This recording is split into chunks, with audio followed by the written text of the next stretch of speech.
everybody? It's Dr. Vibe here, host and producer of the award-winning Dr. Vibe show. As always, I like to say you're blessed, highly favored, a magnet for miracles, and a solution for someone's problem.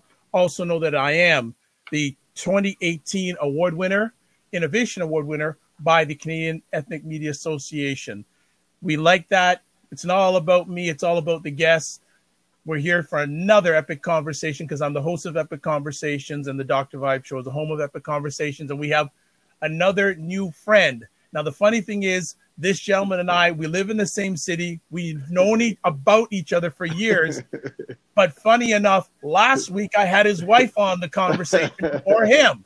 So I hope he's not vexed at me, but we got him on finally. Who is it? Well, let's give a little background. Who are you really? What do you really want out of your life? What are your biggest dreams? These are a few questions that Danny Stone asks his coaching clients and audiences. He is an author, success coach, teacher, and community servant that has dedicated his life to helping people see possibilities and take massive action. Not just action, massive action. His book, You Have the Keys, Now Drive, has garnered readers from 7 countries thus far. As a seasoned facilitator, he delivers engaging personal development seminars on finding your true life purpose, success, and being the driver of your life. He's a former college instructor, certified life coach, and holds a graduate certificate in strategic human resources management. Not just human resources management. It's called strategic human resources management. With a background as a seasoned learning and a development manager, he has worked at major corporations to implement employee management strategies and programs. At the present time, he's working as an advisor and community leader with the Zero Gun Violence Movement, a community organization dedicated to ending gun violence in the Greater Toronto Area. His passion is mentoring youth and adults who are seeking more happiness, success, and fulfillment. His mission is to teach people, how to create more freedom and abundance in their lives. Welcome for the first time, and not the last time, Danny Stone, and he's going to be chatting about passenger seat to the driver's seat, how to go from stuck to start to moving forward. Hello, Mr. Stone. How are you? Hey. Thanks for the intro. I'm great. This is great. And just want to shout out to How She Hustles on Periscope. Thank you so much for taking the time, and had the pleasure and honor. Any ladies who are in the Toronto area, actually any ladies worldwide, if they want to get great collaboration, mentorship, helping forward, definitely follow at How She Hustles. Emily Mills is based out of the Toronto area, and she's doing outstanding things for women all around the world, but especially in the Toronto area. Okay, we gave the ladies a thing. It's now your turn, Mr. Danny. How you doing That's tonight? Awesome. I'm doing great. I'm doing really well. Thank you. And yourself? Blessed, highly favored, magnet for miracles, and a solution for someone's problem. Jack, to have you here. I know I say that all the time. I love it. Sorry, if you get tired of it, you can click out of the screen right now. Good stuff. I love it. Well, we had this great bio of your success, this and da-da-da. Okay, let's roll it back. Let's get some histoire on Danielle. Where did you grow up? What was life, the early Danielle? Okay. Well, I grew up in Nova Scotia. And so for those who don't, Nova Scotia, Canada. And so for those who don't know, Nova Scotia has a deep Black history from pretty much from the time that Nova Scotia was formed. So, I mean, growing up for me, I grew up in low income housing. My mom was a single mom with 3 kids.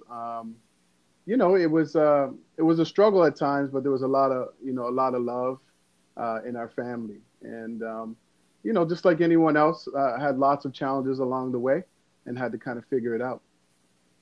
Well, before we go any further, there is a significant person in your life watching this on YouTube. And I'll give you 300 guesses on who that may be. I think I have an idea of who it is. Okay. We don't have to go any further then. As long as you and I are on the same path, that's all good. All right. Okay. Now, I just want to do this for a reason. You and I, we know a little bit about Nova Scotia. A lot about Nova Scotia, but I'm blessed to have a worldwide audience. So can you dig deeper about the conditions of your growing up in Nova Scotia, which is a province of Canada? Well, I mean, growing up in Nova Scotia, at the time of when I grew up, there was a lot of racism. growing up. And so just like many other places with low-income Black communities, there was always clashes between the police, the education system, the justice system. And so for me growing up, I was surrounded by drugs and crime and gangs. And, at the time, guns were really becoming sort of prevalent in the community. And so a lot of my friends were in and out of jail. I had a few friends that got killed because of the lifestyles that they were living. And so, we had all of that going on. And at the same time, we had very progressive Black community leaders who were sort of paving the way for Black people in Canada. So that's kind of what was happening with me at that time growing up in Nova Scotia. How did you stay above the environment? Well, I didn't at first. I mean, I was headed down the wrong path. I was out in the streets, just like many of my friends. You see, like when you're in an environment where, people make you feel welcome, when you feel left out, or you feel left out of society. My father wasn't around. A lot of my relatives were involved in criminal activities. So, it was like a family. Gangs make you feel like you're a part of a family. And that's what I felt like. So I started down the wrong path. I started doing all these things that I shouldn't have been doing. And, the good thing for me, though, is I had some really great mentors. My grandmother definitely was a strong Jamaican woman, and she was a huge influence in my life. I had some uncles, and I also had some basketball coaches and some community leaders. So I was surrounded by lots of positive people. And I think that was really the deciding factor for me to make sure that I didn't go the wrong way, end up in jail or dead like so many of my friends. So here's a question. You mentioned your grandmother. What was so special about that lady? I don't even know where to start. My grandmother passed away a few years ago, but when they immigrated to Canada in the 60s, at that time, a lot of Jamaicans were going to London, England, New York, and even Toronto, Canada. But at the time, my grandparents and 5 other couples decided they were going to settle in Nova Scotia. And so they were the first Caribbean families to settle in Nova Scotia. So they faced a lot of racism and just so many challenges of coming from a warm tropical country like Jamaica to a cold place like Canada. But they came here for a better life. And my grandmother was somebody who was, she just cared about other people. She was always somebody who, if you were sick, she would make you some soup or bring you some medicine. She was the type of person where if you saw her in the street and you said you were having a bad day, she would stop and ask you and talk to you. And so, but she was also very firm. When she saw any type of injustice, she would be the type of person to stand up and say, that's not right. So that's where I kind of get my sort of inner strength from and my desire to help people on a bigger level. You mentioned your grandmother. What relationship did you have with parents during that time?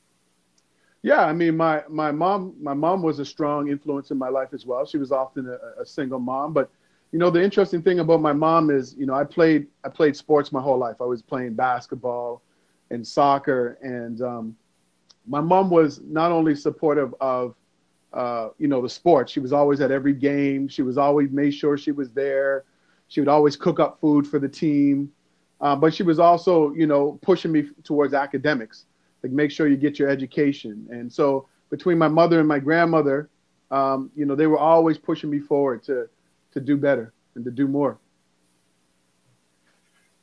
Do you remember when you started making that turn from that life you could have had to the life you built and have today? Was there a moment or two that were significant? Yeah, I actually talk about it in my book. There was one real deciding moment in my life. And so what happened was, at the time, when I was in high school, I started getting letters from basketball coaches, university basketball coaches here in Canada, and a few Division II schools in the States. And at that time, you know, it was in the 90s. It's not like now, you know, there's no YouTube. So they either had to hear about you or somebody sent them a videotape. And so I was getting letters from university coaches in grade 10 and 11. And so at that time, I really had to make a decision. Did I want to go away to school, get a you know, an education and play basketball, or did I want to continue in the streets, you know, doing all these negative things and making money and all that kind of stuff? And so I remember the day quite vividly. Actually, it was one summer. We were all sitting outside in the parking lot. It was like me and about 10 or 11 of my friends. And at that time, there was a lot of activity because where we sat, that's where a lot of drug deals went on and so on. And I remember sitting there on that day, and I don't know, something just clicked at that time. A few of my friends had gone to jail, and one of them had gotten shot, and I just thought, this isn't the life for me. I'm not about this. I can do better with myself, with my life. And so I'm sitting there. It was a hot day. I'm sitting there, and I knew that I had to have a difficult conversation with these guys. I knew that this was the time that I had to tell them, I'm out. I'm going to university, and I was done with that life. And so I sat there, and I kind of was getting up the nerve to finally say something. And I just thought, you know, now's my time. I have to say something. So I phrased it like this. I said, you know, hey fellas, I think I'm going to go to university and play ball and represent the neighborhood. That's kind of how I put it. And, you know, I remember a couple of the guys looking at me and they said, what are you talking about? And I said, yeah, you know, I think I'm going to go to university and, you know, play basketball and do the school thing. That's kind of how I phrased it. And at that time, it was just, they just came at me. That's stupid. We're out here making money. You're talking about school. Man, school's for, you know, nerds. And they just came at me. They just said, man, you know, we ain't about that. We're about making money. And then they got up and they all walked away and left me there. And, wow, you know, I never felt more alone in my life. You know, these are the guys that were supposed to be my boys, my brothers. We were ride or die with each other. And they just got up and just said, man, you stay over there then. And they just left me. And a whole bunch of things went through my mind. You know, I just thought, you know, I'm alone. This is what brotherhood is like. I thought these guys had my back. But at the same time, I was like, it was a lesson for me. That's when I learned that I have to stand on my own, that I am the driver of my life, and I can't let other people control my life. And that was really a defining moment in my life. Just out of interest, did any of those gentlemen who walked away from you ever walk back into your life? Yeah. So about 3 or 4 years ago, I get a message from somebody on Facebook, and it happened to be one of the ringleaders of the guys at that time. And he had gotten out of jail a couple of years ago. I think he had been 10 or 11 years in jail. And he sent me a message and he said, yo, man, I've been secretly watching you here on Facebook for about the last year and a half or 2 years. And man, you know what? I'm real proud of what you're doing, man. Like, you went the right way. Nice. I went wrong. You know, I was wrong way back then when I was trying to clown you for doing the right thing. And, you know, he's like, I hope we can keep in contact, but I just want you to know that I'm real proud of what you're doing and keep doing your thing, keep helping people. Have you two been in contact since that initial message? Yeah, we continue to talk. We talk, you know, quite often. So nice. He was one of the first people to reach out. And then 2 other guys reached out, one guy on Instagram and another guy on Facebook, and pretty much said the same thing. Like, you know, man, I should have followed your route, man. Like, you know, I did it wrong. And all 3 of them had done time in jail. And he just said, like, wow, you know, if I could talk to you, one of them said, if I could just talk to you from time to time, you know what I mean? When I need some advice and guidance, man, I'll really appreciate it. You don't owe me anything, but I will really appreciate it. And I said, of course, man, you know, you made mistakes in the past. Well, I'm not here to judge anyone. So how was the school experience? Oh, it was great. You? So I went to school out in the same province or state for my American friend, the same province that I grew up in. So for me, it was great because A lot of my friends and family could see me play. A lot of, people from the neighborhood used to come watch me play. And some of my mentors, like people who had mentored me from the time I was young, had an opportunity to come and see me. So for me, playing basketball and getting an education in a place that, near where I grew up was great. And the whole university experience would expose me to so many more things that I didn't know about the world. And so after getting out of school, what was your next step? So I started the whole time. Once I started going to university, I started working in the community. So I was working for the Boys and Girls Club in the YMCA, and I was running a lot of youth programs at the time. So, and the crazy thing about it is I was working with a lot of the people that I grew up with. I was working with their younger siblings. And so a lot of them were ingrained with the same mindset. They were going down the wrong path. And I was trying to work with them to say, look, stay off the street and mentor them and coach them. But part of the problem was a lot of their older siblings were telling them about the good old days and the things that I used to do with them. And so it was this kind of battle to try to, to coach and mentor some of these young people. But so that's what I did. I jumped into that world and started doing mentoring and so on. And then from there, I moved into a program where we were helping young people find jobs and teaching them life skills. And that's where I really sort of got thrown into the whole facilitation world. This is how you do workshops and all that kind of stuff. And correct me if I'm wrong, you did spend a number of years in the corporate world. Yeah, so after I left the nonprofit world, I was managing training for one of the biggest colleges here in Canada. And then when I left there, I was working for a huge international financial company, and I was managing training and doing coaching in the corporate environment as well. What was good about that experience and what was not good about that experience? What was good about it is I got to continue to help people learn and grow. I mean, the great thing about it is we did some really great work in all of these environments. We were able to kind of work with people to help them figure things out where they were in their life. And so that was the really great part. And to learn, like I'm a student of life. So to learn about different cultures, as you know, Toronto is one of the most diverse and multicultural places in the world. And so I had a chance to learn about people, where they grew up, how they ended up here, hear their stories.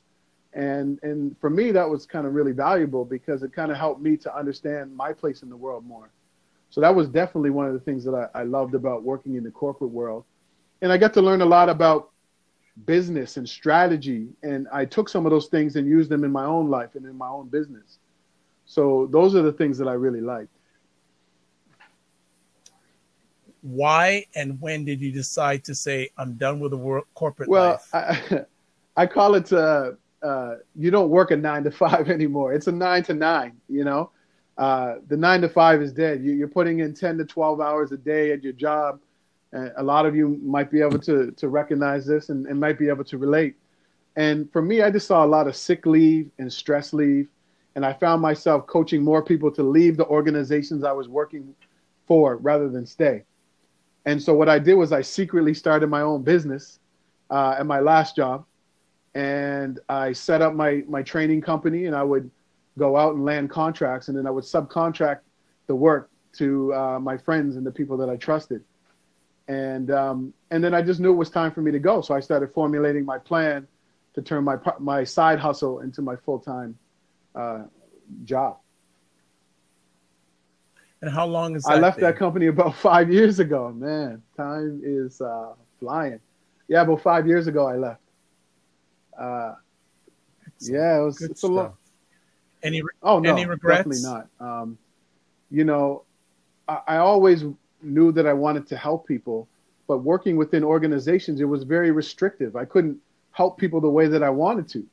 And so rather than complain, I just crafted a plan to leave. And now, I'm a coach and a life coach and business coach and a speaker. And, I get to work with people however I want. And I love it. Online, in person, and I love it. So no regrets. Okay. Good stuff. So tonight you wanted to talk about passenger seat to the driver's seat, how to go from stuck to start to moving forward.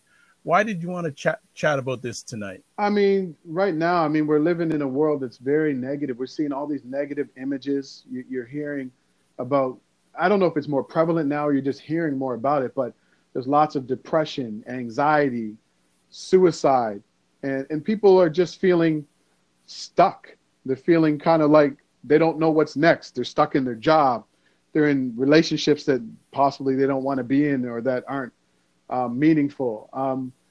Financially, just in life, a lot of people that I talk to are just feeling kind of stuck.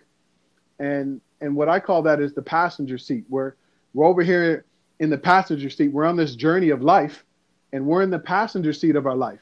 We're allowing fear, other people's opinions, things that didn't go well in the past, our failures to kind of be the driver of our lives. And we need to remove ourselves from this seat and get into the driver's seat, where we actually take risks. We put ourselves out there. We set bigger goals in life. We reach out to supportive people. And so that's what it means to go from the passenger seat to the driver's seat.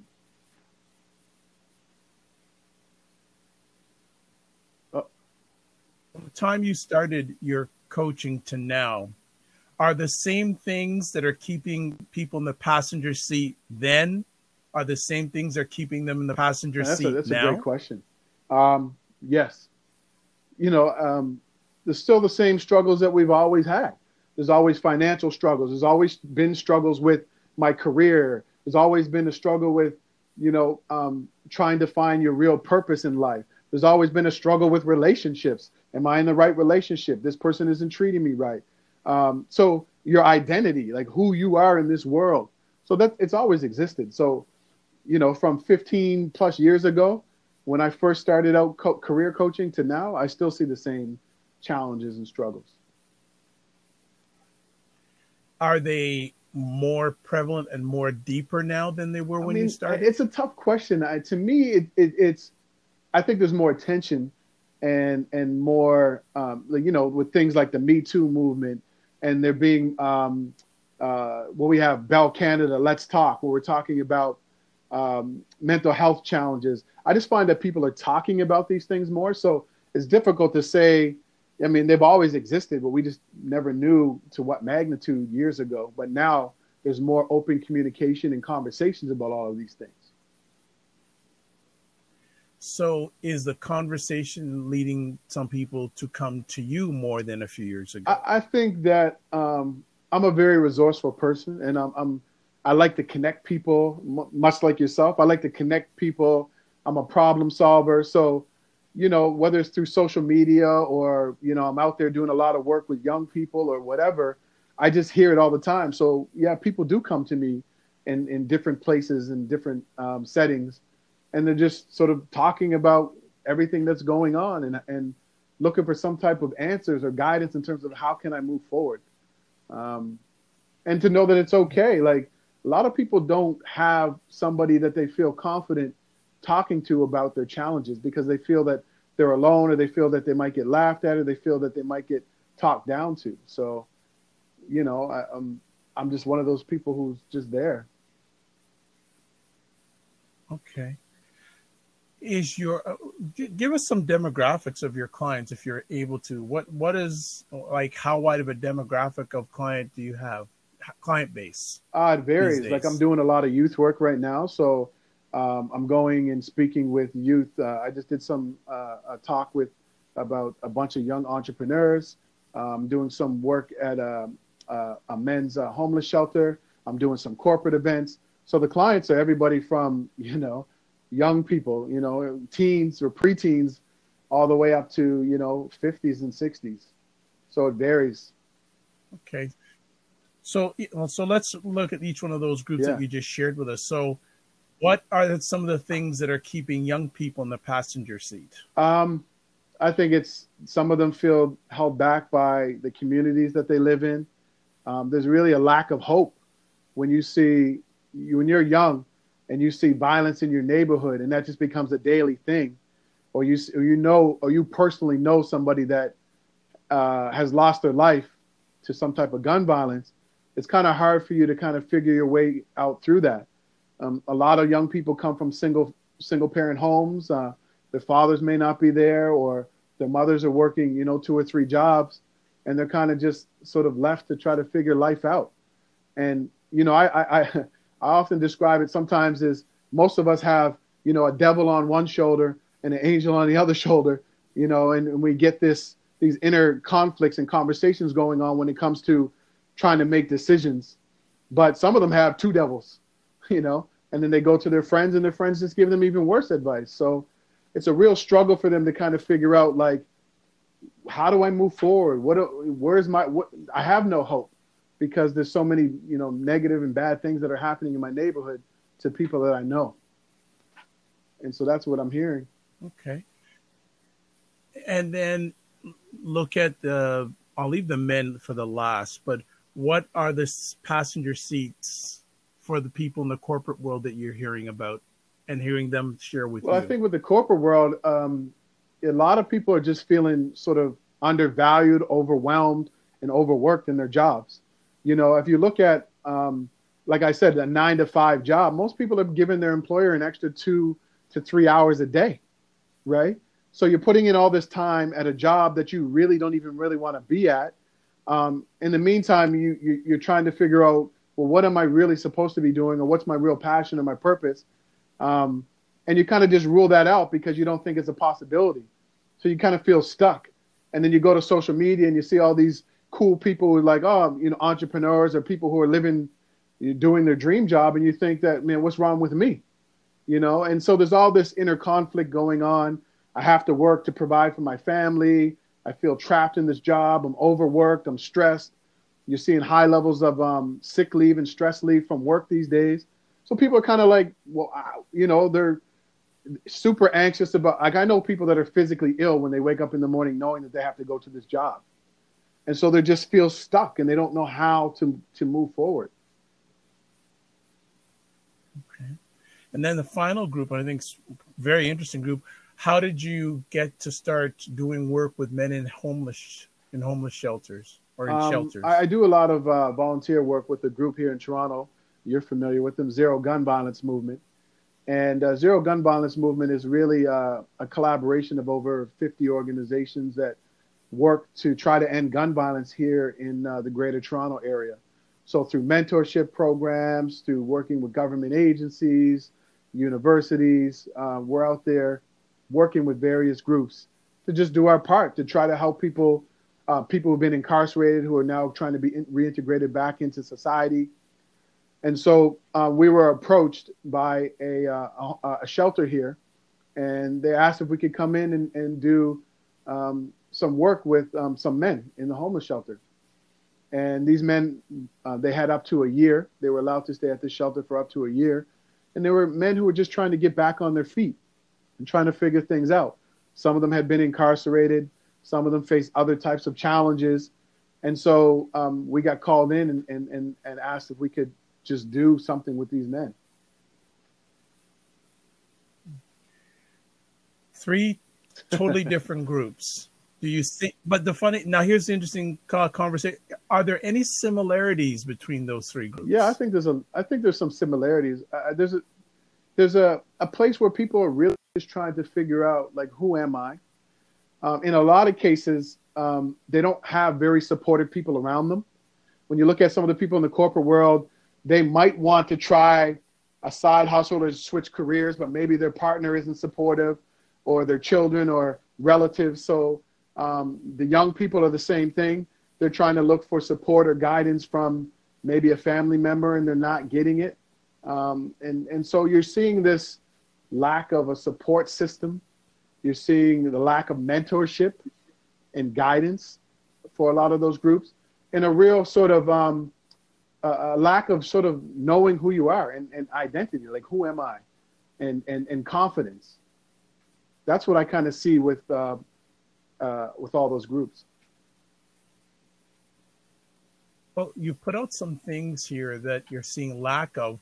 I'd like to know if you could address with our audience how to address some of these lacks that people are experiencing. So, for example, you're saying the lack of mentorship. When a client or a potential client or anyone comes to you and saying, I need some more mentorship. What do you tell them? Well, I first ask them, is there anybody that they know who they trust and who they think gives good advice? Because sometimes you might know people, but you just might not be confident enough to go to them and ask them for mentorship and guidance, right? I know I was like that when I was growing up. I had really great people around me, but I was either too proud to go and ask them, or I was afraid, or I just didn't really want them to know what was going on with me. So, that's the first thing I say. Is there anybody that you trust, that you look up to, that you admire, that you think might give you good advice? If not, then I tell people to go seek out people. We have all these amazing online communities. You have people in your own community, in the community centers and so on. So get out there and seek out people. Look for somebody who's, if it's a career thing or something, look for someone who's already doing what you're interested in, and approach them and say, hey, I'm looking for some mentorship or some leadership.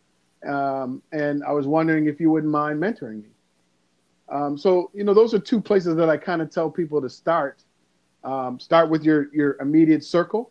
And if you don't have anybody in that immediate circle, look in your community or online, like places like, Facebook and LinkedIn and Google Groups. Those are great places to kind of start as well. Before we go any further, I want to just shout out some people that are watching live. They got Jay on the Get Vocal platform. We have JS. Believe it or not, someone has the name Sugar Booger. And we have Ian and Kurt. I think Ian and Kurt have been on the Get Vocal watching the conversation right from the beginning. Hey, thank you much on that. And then on the YouTube, we have your best friend and also Tash Jeffries. Long time no hear, Tash Jeffries. Good to hear. And also Use Foresight for you too. And actually makes a comment here that you had addressed a little bit a while ago, saying, yes, he thinks the same things are holding us back. However, social media and other people's opinions are seen as being more valuable than our own. Sure. And I think I want you to delve a little bit deeper into that. How should people handle social media in regard to their own self-confidence? Well, I think, Les Brown, who's one of the biggest motivational speakers in the world, I love this quote that he says. He says, other people's opinion of you is none of your business. And we need to stop looking to other people, strangers, social media, whatever, to validate who we are. And I think a part of the challenge is we're not growing up. When we grow up, we're not taught how to deal with stress and anxiety and build your confidence. It's just something that you kind of have to figure out. And with social media now, it's even more challenging, because you log into this thing every day and you see these amazing lives and you think, well, what's wrong with me? Why aren't I on cruising the world and flying all over the place? My life really sucks. And a lot of it is you have to, the same way that we go to the gym and we get our exercise to work on our physical bodies, you need to exercise your mindset. So the way that you wake up and go to bed is everything. And so I often tell people, when you look at highly successful people, and we can talk a little bit about what success is for you as individuals, but when you look at people who are successful and fulfilled and are really living these vibrant lives, one of the things that all of them have in common is they all have a morning ritual. And a morning ritual is something that you do every morning that you look forward to, that gives you energy, that sets your day up for more peace and calm and success. That's what a morning ritual is, right? So when you flex those muscles every day, it's like going to the gym. So I have in my book, I have what's called the 8 M's.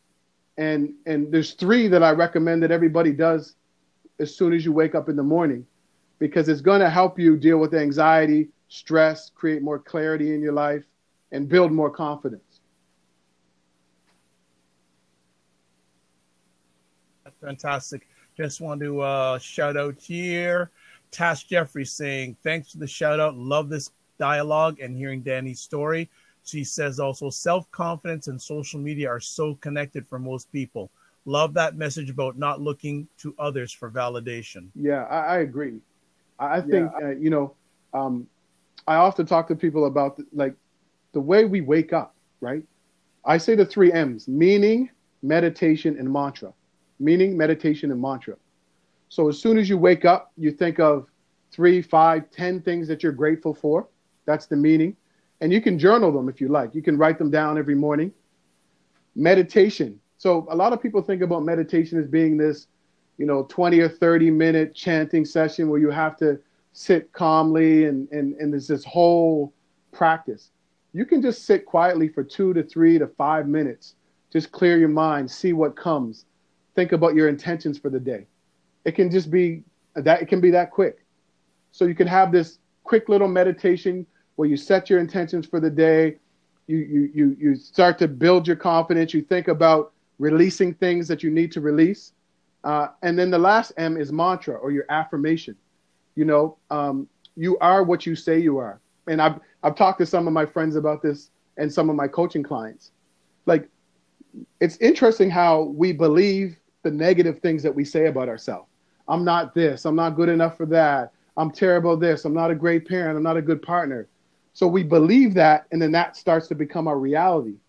Where with the affirmations, why can't it be the opposite? Why can't we say these positive things about ourselves and embed them into ourselves and into our lives, and then start to live that and make that our truth, right? So those are the 3 M's that I kind of talk about. Got Badges here saying, just ironically, she's been trying out meditation this week. So that's something I know a lot of people do, is meditation. Just be interested to know, to see how it's working out, Badges. Same thing. Really, it's so important the way you start your day. And I agree with Danny, what he's saying about people. I say that when you say something, the first person that hears it is you. Yes, I completely agree. And that's why, I'll tell you something. So I had a coaching client, and he's an executive, right? And very high stress job. They're going through a lot of changes within his organization. And somehow we ended up meeting, and he became my client. And so one of the things I said to him, he said, I'm stressed all the time, and I'm snapping on people, and I'm just not the same person I thought I used to be. And so I recommended that he try out the 3 M's. And he said, no, I'm not with that hocus pocus stuff. He said, I'm not with the hocus pocus stuff. I'm not into that, la stuff and the meditate. That's not me. And so I said, well, what do you have to lose? You're stressed. You're snapping at your family members, at people at work. You're not feeling like yourself. Like, what's it going to hurt you to try this for 7 days or 5 days? And he reluctantly did it. On the 4th day, he sent me a message.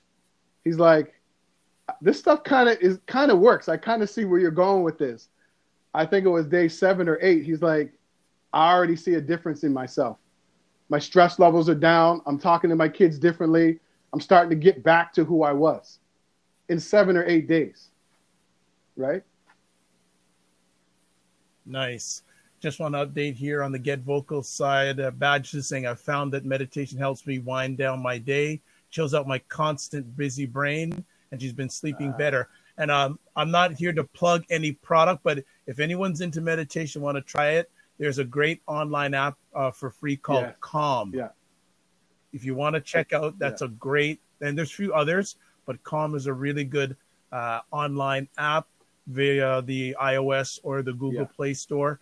Jumping back now to the YouTube stream. Tash and Trudy are finally speaking to each other. They didn't realize that they were on the stream here. Also, real live live stream says mental strong immunity is very important. Yeah, that's awesome for sure. And that's how you. And you first. That's how you build it. Danny. You build it through. Again, we all know that going to the gym builds our muscles, builds our health, but we don't spend time on the mindset. We don't spend time building ourselves up mentally. So I completely agree. Well, it's interesting. For me, the most important thing for me when I go to the gym is the mental thing, that I set myself a goal and I went and I achieve it. One of the things I love to do when I go to a gym is I do spin classes. So if anyone knows about spin classes, that's tough. Yes. And the guy that teaches it is very, very fit. Like he does an hour and a half straight. The people who teach spin are robots. I think they're just they're handpicked. I don't know. Yeah. So for me, when I do a spin class, it's all a mental challenge. Right. Yeah. I look at the mental challenge because I believe that where the mind goes, the person Yes, follows. you're completely right with that. Yeah. And for me too, when I'm on that spin bike, the greatest encouragement is that 20-minute shower I'm going to take when I'm done. You're looking forward to the end, huh? Looking forward to the end. I see the end of the tunnel. That 20-minute shower is a beautiful thing. It is a beautiful thing. Let me can I ask you something about that? Yeah, so go ahead. What is it that gets you going, like get you out of bed to get you there? Because you're a busy man. You have all these things on the go. What is it that motivates you? Like, what's your why? Like, what motivates you to keep going? Well, first of all, I don't use the word busy. I use positive productive because with me, I know a lot of people who use the word busy. When I ask them what they're busy doing, I go, really? That's a whole other conversation. What keeps me going is that the more people I help, the more people I need to help. Yeah. Yeah. Right. And for me, and you had mentioned success.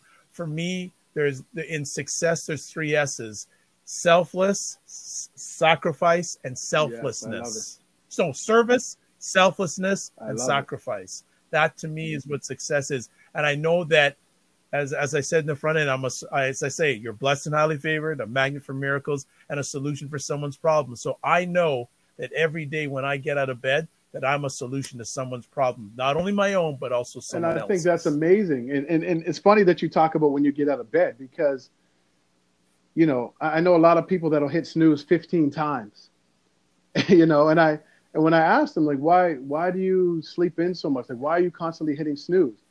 And, sometimes they can't answer. Sometimes you're just like, I'm tired or whatever.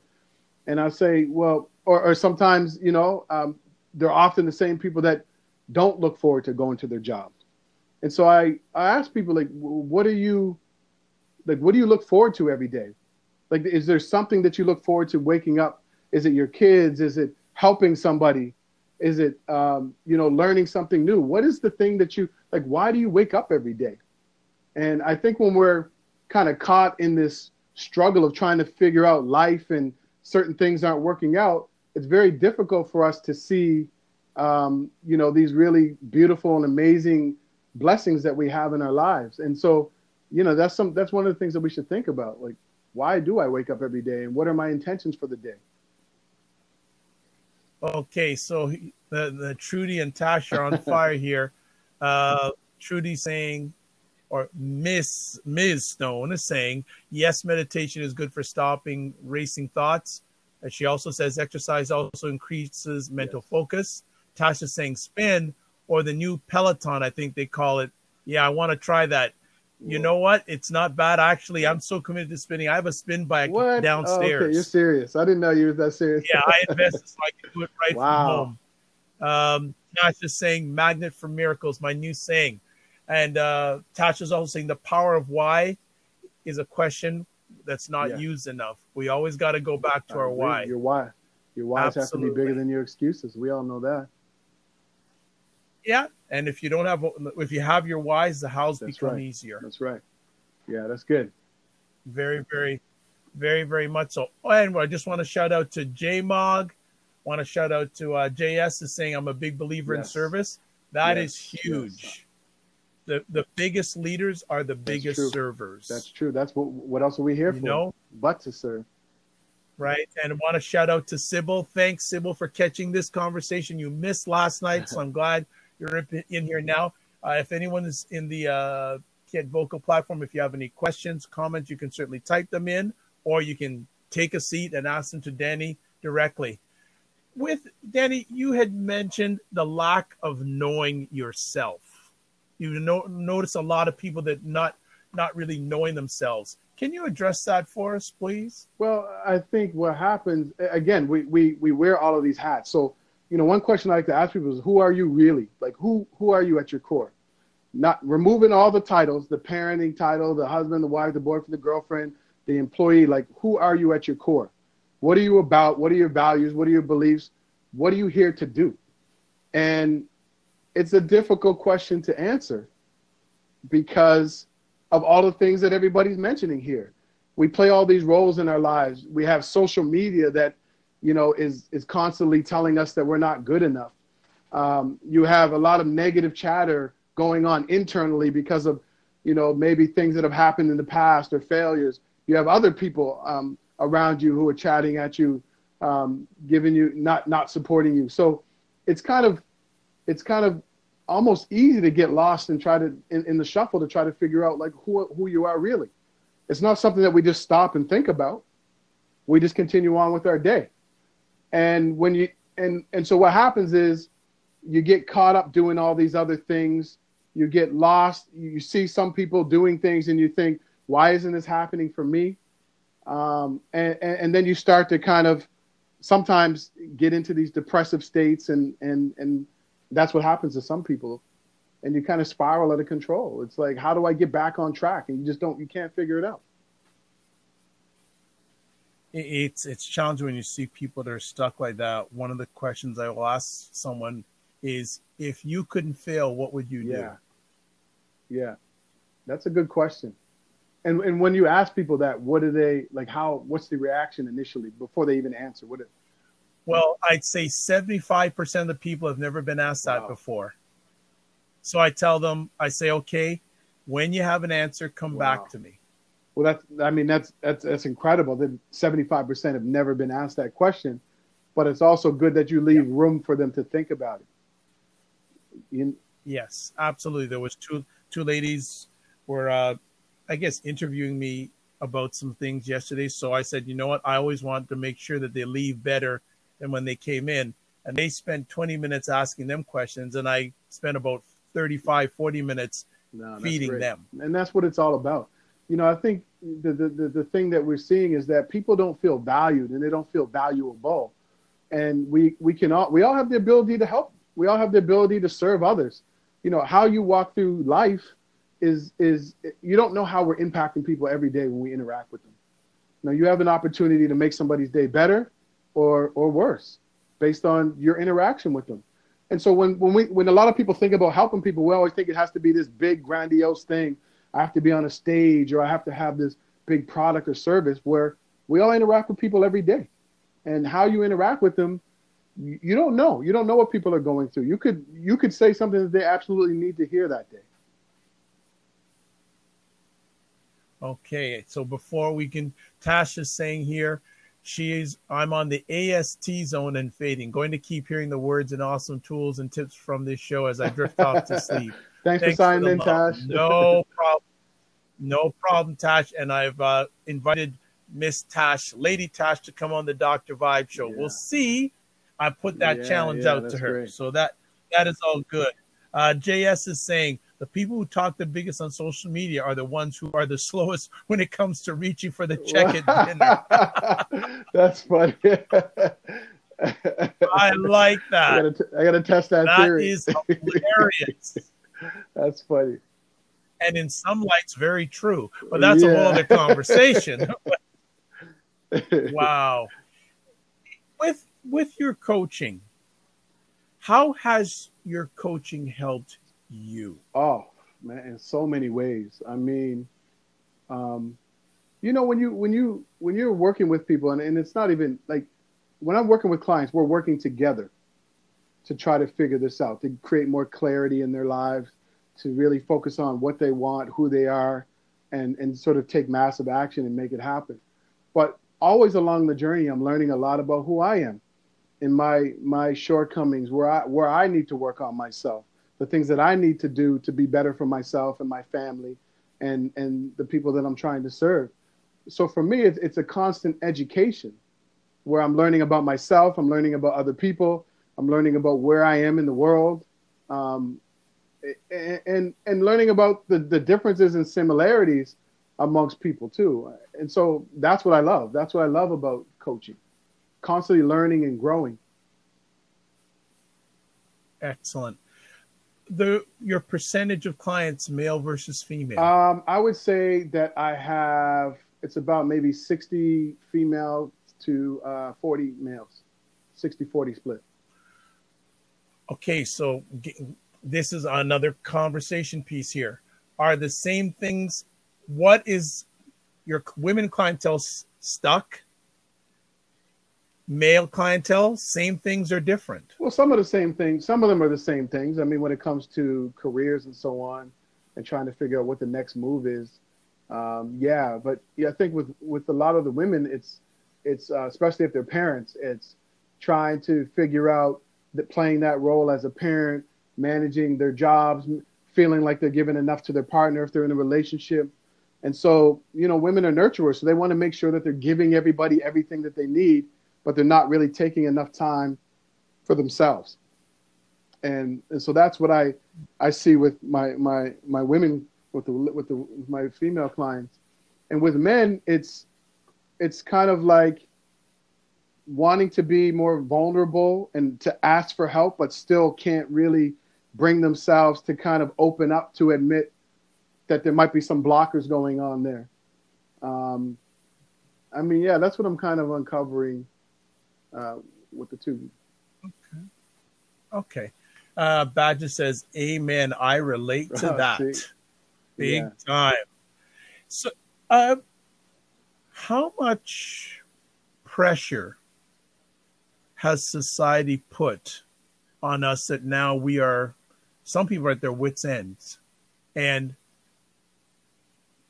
how can I put it?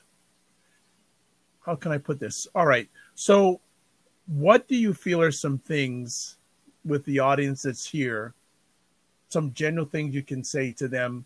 Okay, if you're stuck, some general things that they can do to move forward, some easy things, some easy take homes for them so they can move forward.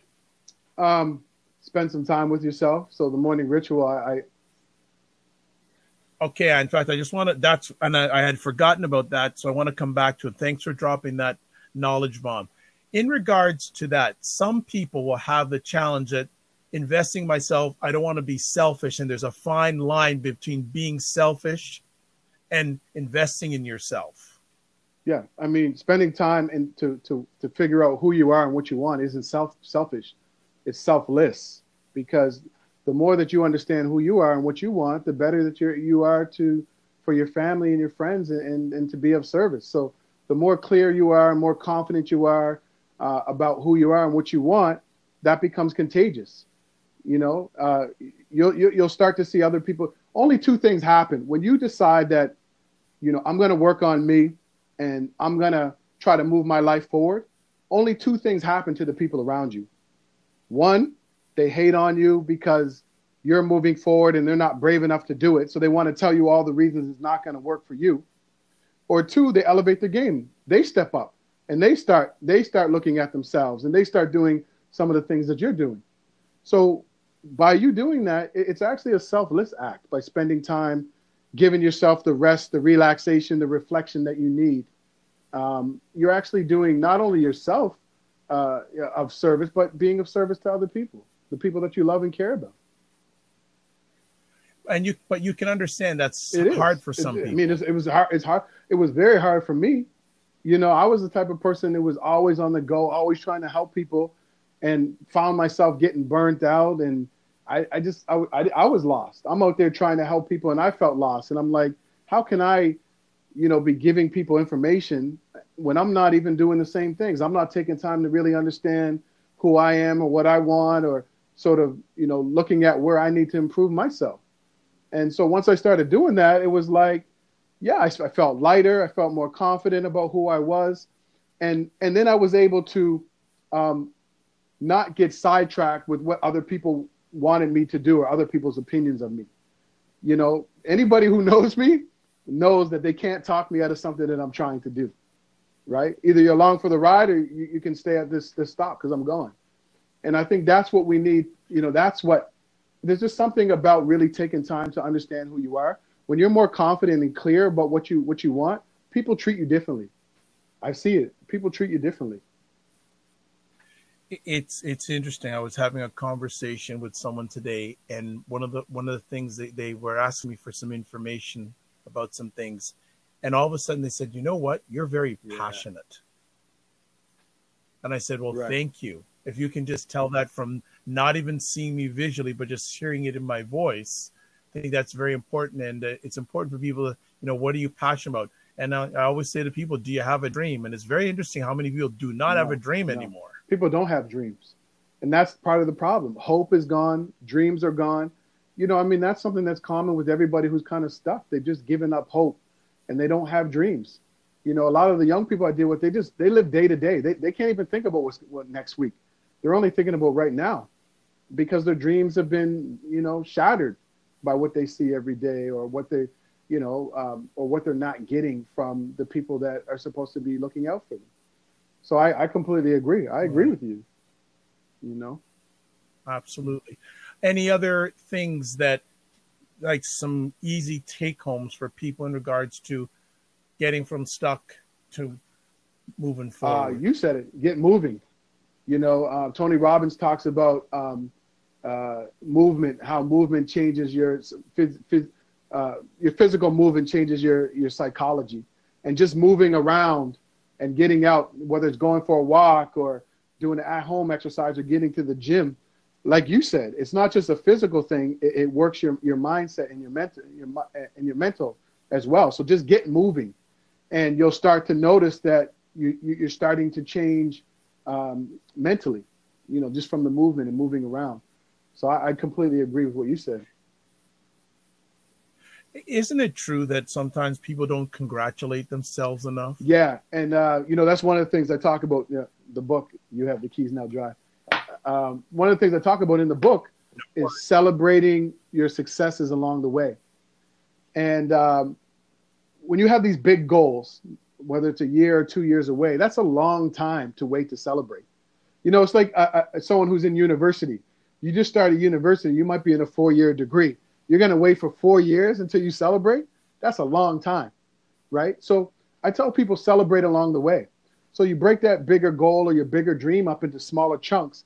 And every time you achieve one of those small chunks or a milestone, you celebrate. Whether it's a weekly thing, or you just do a little thing for yourself, or every 3 months, or whatever that is. And that's enough to kind of create this thing in your mindset where you can't wait to do it again. You can't wait to celebrate again and again and again. Because we just wait.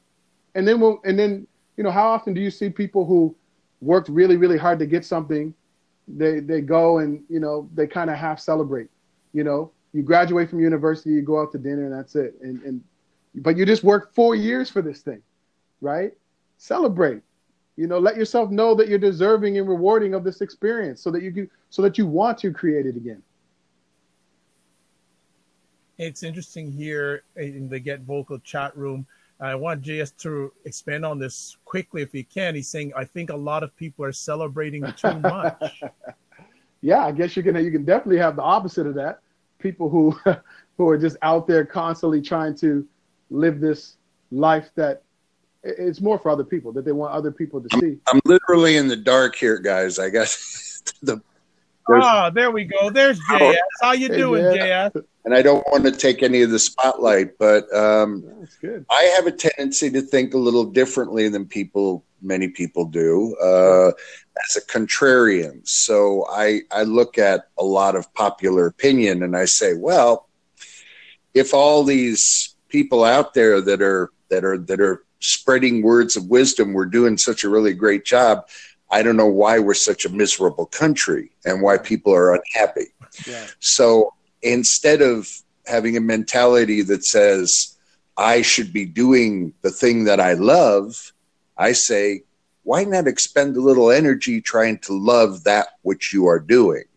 Okay, sure. It's, you know, if for example, if fortunes were to fall and tomorrow I had to sweep the floor to make a living, I could look at that as a failure, or I could try and figure out how to do the best job I can at sweeping a floor, and I could try to, you know, find something in it to love, something to be proud of, whether it's just getting up out of bed and going and doing it. Really right. So, you know, from that standpoint, I see people who talk about, like, when people say, you know how spiritual I am, I hate that.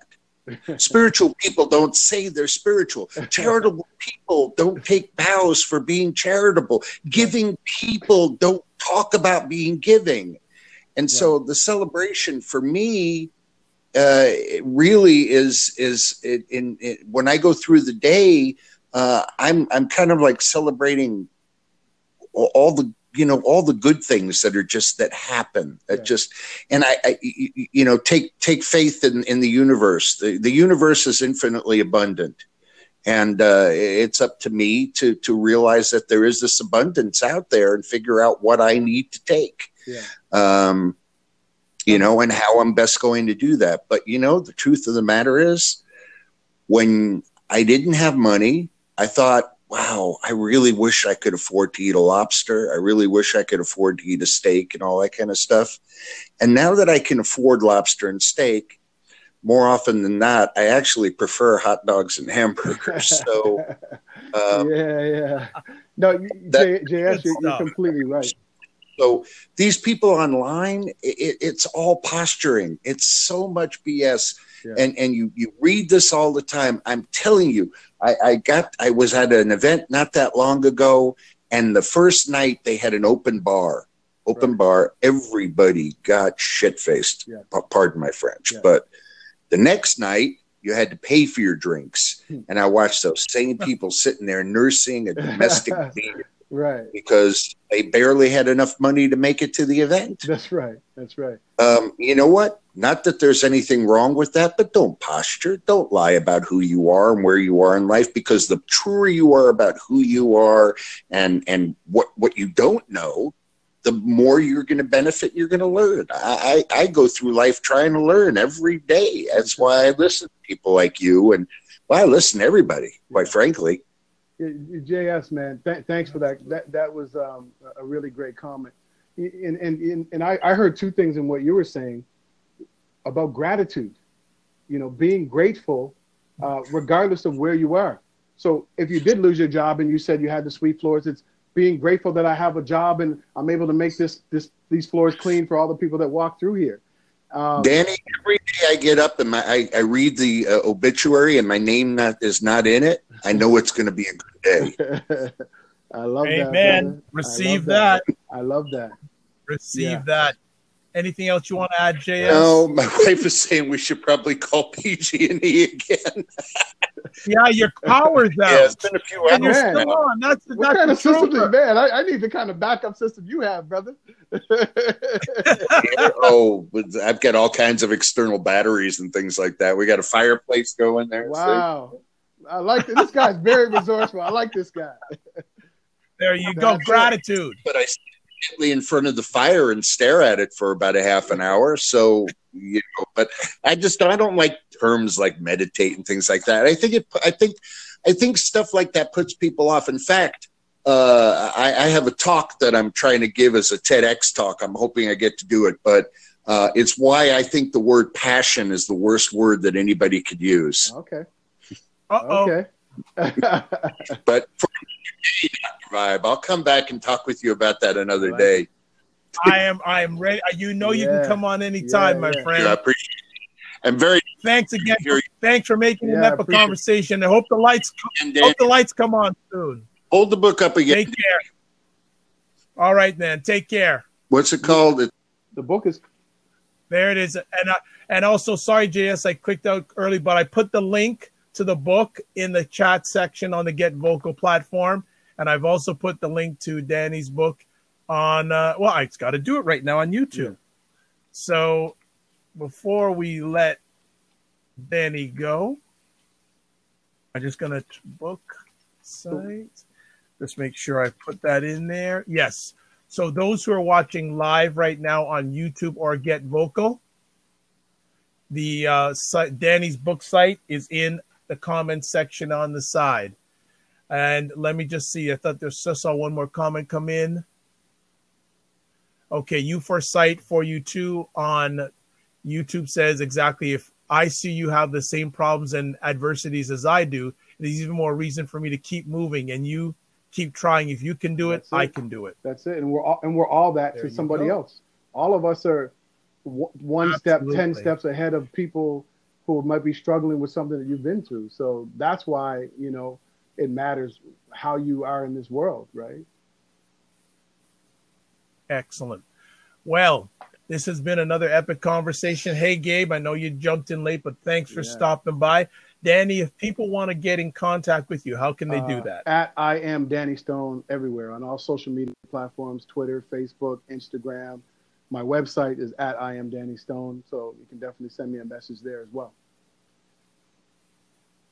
Okay, and I'll just put www.iamdannystone.com. Can I just say one thing? So there's just, yeah, absolutely. So before we go, I don't want to try to plug the book or anything like that, but I just wanted to let people know. I did. No, but I just wanted to let people know is that the book is actually a workbook. So I designed it so that at the end of every chapter, there's actually activities that you do. And you can, once you purchase the book, you can just go and download the activities and do them. So I wanted to make it more like a workbook. So there's questions that you ask yourself, very difficult questions. There's different activities that you can do to see if you have people around you who are supporting you or holding you back. And so I just wanted to let people know that it's an interactive book where you actually get into it and do things, and you can jump in our No More 9 to 9 Facebook group and have these conversations. Okay, fantastic. Well, let's do some shout outs here. Thank you, people, for dropping by. Of course, the first lady of the Stone family, Trudy Stone. Thank you so much. Tash Jeffries, Real live stream. Thank you very much. Use Foresight for you too. Thank you so much on the YouTube side. And then on the Get Vocal, JS, again, thank you for coming in and taking the conversation to the next level. Joseph, Badges. We have Sybil came by. J-Mog. We have Sugar Booger. Love that tag. Friendly Neighborhood. And Bobby, who jumped in at the beginning. I'd like to say, and Dre too. Can't forget you also. I'd like to thank everyone who stopped by to help make this an epic conversation. My name is Dr. Vibe. I'm the host and producer of the award-winning Dr. Vibe Show, the home of epic conversations, and I'm the host of Epic Conversations. If you want to catch any replays of my audio conversations, you go to my website. You can also go to Apple Podcasts, Stitcher Radio, TuneIn Radio, Google Play Music, iHeartRadio. Selected audio replays are available at thegoodmenproject.com, WJMS Radio out of New York City, and Mile High Radio out of Denver, Colorado. If you want to catch replays of my video conversations, go to the YouTube, put in the search engine, the space, DR period space, SHOW space. No, I forgot something. The space, DR period space, VIBE space, SHOW, and you'll catch almost 500 replays of video conversations. I am a certified empowerment coach, president and CEO of Express Your Vibe Coaching and Communications. If you'd like a complimentary session, email me at dr.vibe at the dr, VIBESHOW.com. Contact me via Twitter at dr.VIBESHOW. You can go to my website, go to the top, click on Contact the Dr. Vibe Show, and you can leave me an audio message or send me an email right from my website. I'm a brand ambassador for the only online magazine dedicated to African Americans in food, wine, and travel. The name of the magazine is Cuisine Noir Magazine. Website address cuisinenoirmag.com. If you're a business or entrepreneur, and if you'd like to get some media promotion, I run a service called Getting Media Coverage, where I help businesses and entrepreneurs get media promotion so they can elevate their business, product, or service. I will be doing some appearances in the next few weeks. Actually, I'm going to be on a panel at the Black Love Symposium that's happening on February 2nd in Toronto at Harborfront. And at the end of next month, I'll be leading a panel discussion at a National Fatherhood Conference in Ottawa. And I've just been told I'm going to be doing a presentation sharing session at a Black Canadian National Conference in Ottawa in the next few weeks. So we'll keep you up to date, or just keep up to date on my website or follow me on social media, and we will get it all happen. Finally, we'd like to say you're blessed and highly favored. You're a magnet for miracles, and you're a solution for someone's problem. 3 last things. Live your life as a dream. If you can dream it, you can make it. Next up, sometimes you have to get smaller to get stronger. And finally, block assumptions. I'd like to thank everybody for stopping by tonight. And we'll just close off with this. I'm going to just put it right here out here. Just give me a second. It'll come up. We will, like I say now at all my conversations, aim higher, aim better, aim, and I forgot something else. I forgot something. Let me just put it on here. I love messing up because I always come back better. So what we say is aim bigger, aim better, aim higher, aim wider. God bless. Peace be well. Keep the faith. And if you're on Get Vocal tomorrow night, I'm hosting a conversation at 9 p.m. with 2 Black lady thought leaders about sexual abuse in the Black community. So that's tomorrow night. Get Vocal, 9 p.m. Eastern Time. God bless. Peace be well. And keep the faith. And thanks for watching.